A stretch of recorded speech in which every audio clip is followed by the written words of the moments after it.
Hi everyone, it's Jerry. I have an excellent game to share with you from the 2012 Tradewise Gibraltar. On the white end, Hou Yifan playing against Judit Polgar. Alright, we have an open Sicilian Taimanov with move 6, bishop e2. After the knights are connected, there's a focus here on d6 now that the bishop doesn't control that square. White keys in on it. And with this game, we quickly transition to an endgame. We get these mass exchanges in there. Dark square bishop's gone. Queen immediately challenged. And here we are. Rook's doubled on the d file, knight f4. This is really the first moment to speak of with this game. Let me throw it to you as a pop quiz. How would you respond here? Feel free to pause the video. Okay, the best move here, move played in the game, bishop f3. Not the most natural looking move, staring at a pawn, blocking a pawn. In general, you probably want to stay out of your pawn's way. Healthy advances here for white would be g3 and f4. Bishop's on f3, you can't get f4 in so easily. If you play the natural looking move, bishop f1, 2 ranks separating these guys, bishop tames the knight really well. Black has a trick with the bishop on f1. This is one you have to be mindful of to be sure. d5 is a big intersection square. The knight could, in this position, hop to d5 with this guy here. This interference tactic is not winning, but with best play it is considered equal. King takes rook is now a threat.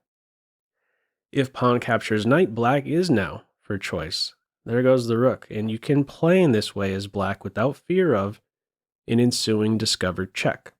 King will simply recapture in both cases. The equal continuation would be knight captures knight here, with pawn captures knight, e5, f6. Do know, if king takes rook in this position, now white would be for choice, with knight b6 to follow. Check, knight takes rook next. It's true, at the end of a line like this, the knight does get tracked down. However, in such a simplified endgame, does the king really want to be in the corner? No. With this tactic here in mind, this is why we have bishop f3. Knight d5 is no longer good. Black is aware of this and plays rook b8 in this position. If we revisit knight d5 here with the bishop on f3 rather than f1, white is, in fact, winning. The line I'm going to highlight now, several moves deep. Many of the moves, however, very forcing. It brings us to a super simplified endgame. Let's see what this looks like. This guy here on e4, Pac-Man pawn. Here we go. Now you can take the knight with the pawn and take another pawn. No time to take it back with this guy here. Only move, king d7, preparing to meet this double attack now with bishop b7. We're not done yet, though. How do you get this pawn back? Fast. This seems like a nice try, boxing out the knight along the way. If you're not fast here as black, nearby there's c5, rook d6 check, and knight b6, and you're not getting the d pawn. And how do you get the d pawn here? If you try to track it down with this guy, you're not really threatening to take it just yet. At the end of the captures on d7, there would be knight b6. So what does this mean? You might as well try going with the other rook. b4 from here? You got to take the pawn now, otherwise white's hanging on to it, knight c5. b4 supports it now. Chop chop, chop, check. At the end of this, white is winning. 3 connected pass pawns and the knight far outweigh this rook. Okay, again, several moves deep there. Black plays rook b8. Off of this diagonal, now knight d5 is an idea. There won't be any tricks with bishop captures rook with this guy here. So this is where the rook now gets out of the way. From here it's g5. White has an eye on the c5 square. d5. Knight's kicked back. We have a little trick here on the e-file now. Preparing to take twice. The e-pawn would be pinned. Black's out of the pin. And let me throw this position to you as a pop quiz. How would you continue here? Feel free to pause the video. Okay, the best move here, move played in the game, bishop h5. This is a fantastic positional idea. What is its point? In order to make some sense of it, let's consider a different move. This knight went to the edge for a reason. Let's just say it makes use of this pivot square on c5. Black can continue now with h5, and this duo is very strong. Why is it so strong? Let's say b3 is played, healthy move. Black has the option now to play h4 and keep white guessing. This tension on g3 favors black. When will the h-file open up? And when it does, where will the rook go? h2, h1, is white going to be in a position to tame this king rook? In addition to h4, there is also g4, which is considered even better. Now, we're not playing g4 because we're excited about attacking a bishop. That's a nice bonus along the way. The deeper point here is that e5 now becomes essentially a hole because of this grip over the f3 square. Can't kick it away with f4. So what is the main idea with this move, bishop h5? We're not excited about capturing the knight. This is a defensive idea. White simply doesn't want to see the h-pawn arrive on h5. No h5, no h4. No h5, no g4. Okay. From here, we continue with rook b4, knight c3.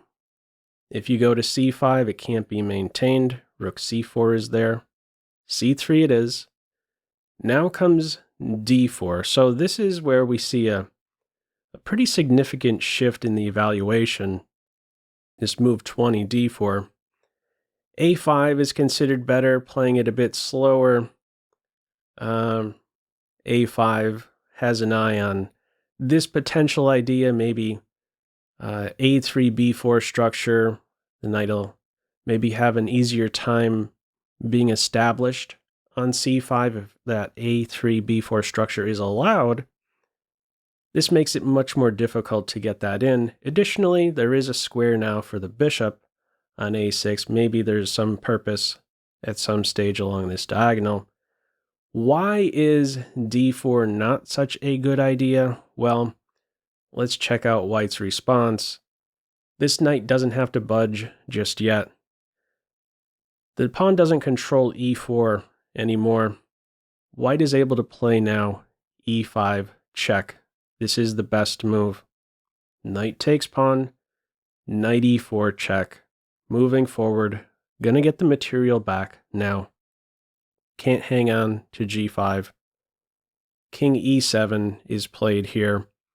If king f5, that would be a disaster because this guy could land a check on d6 and then swipe the knight. Follow up here is knight f7 with a fork. So in this position here, it is king e7, knight takes g5, and the follow-up is now h6. what's considered the best try is f6, attacking the knight, supporting the knight. Still likes white here by around plus 1.4-ish. Okay, in the game it is h6.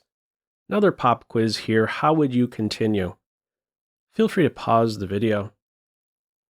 Okay, move played in the game, knight takes e6. That is the best move. If you capture the knight here, not a good idea. Here's why. Pawn captures knight, and this rook springs to life. It's true you can track this pawn down, but black would have a fantastic move in this position, and that is rook b5. You have to exchange rooks now. White would have to take on b5 to preserve the bishop. And in the process of capturing on b5, black's structure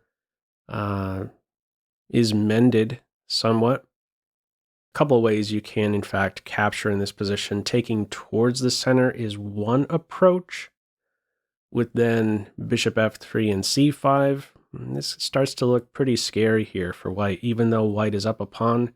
Really strong black pawn center with this variation. Or there is the option to take with the c pawn, staying out of the way of bishop f3 counterattack.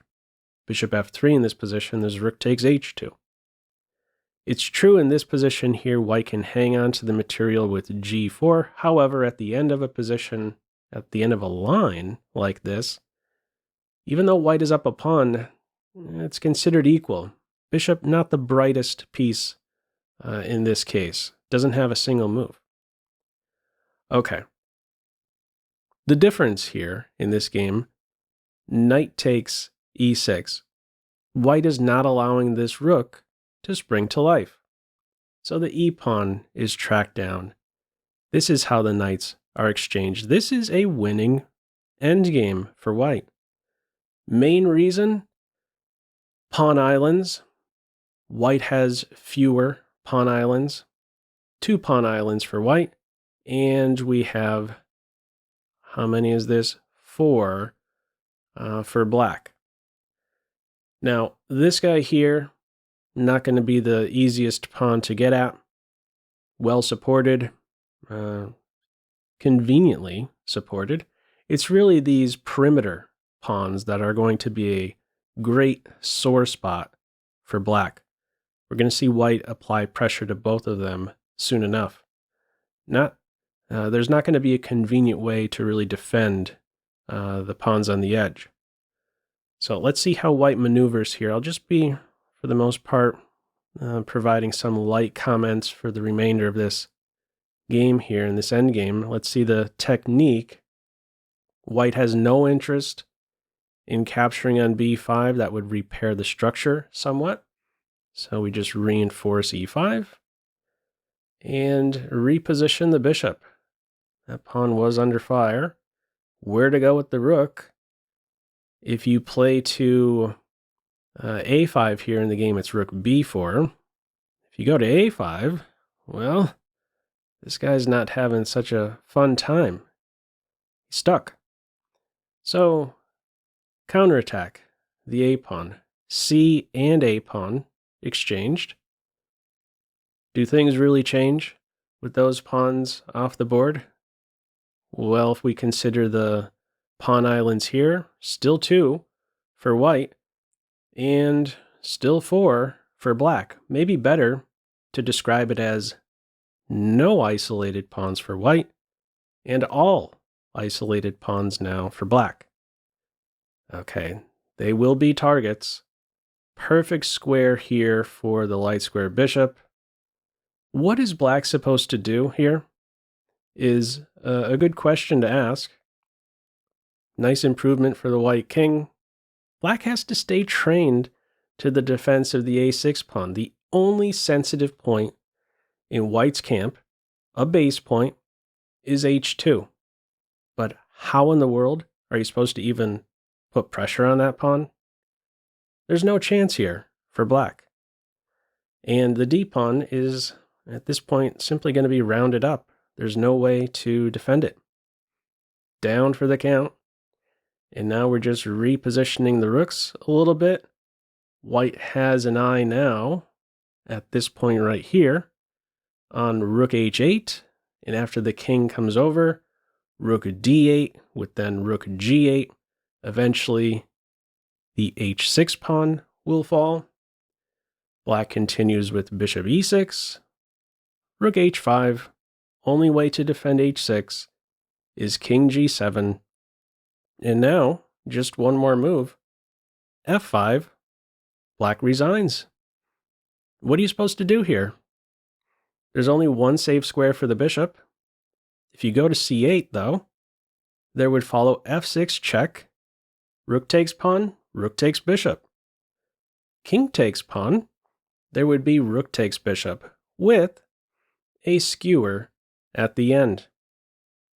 One tweak to this variation here, to this position here, let's say rook c8 is played, white could insert f6 at this moment, and then we get to the same position right here with a skewer on board.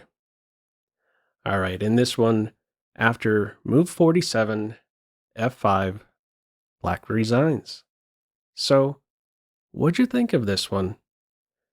Anyhow, feel free, as usual, to leave any feedback to this video in the comments section below. I hope you enjoyed it, and maybe took a thing or two away. That's all for now. Take care. Bye.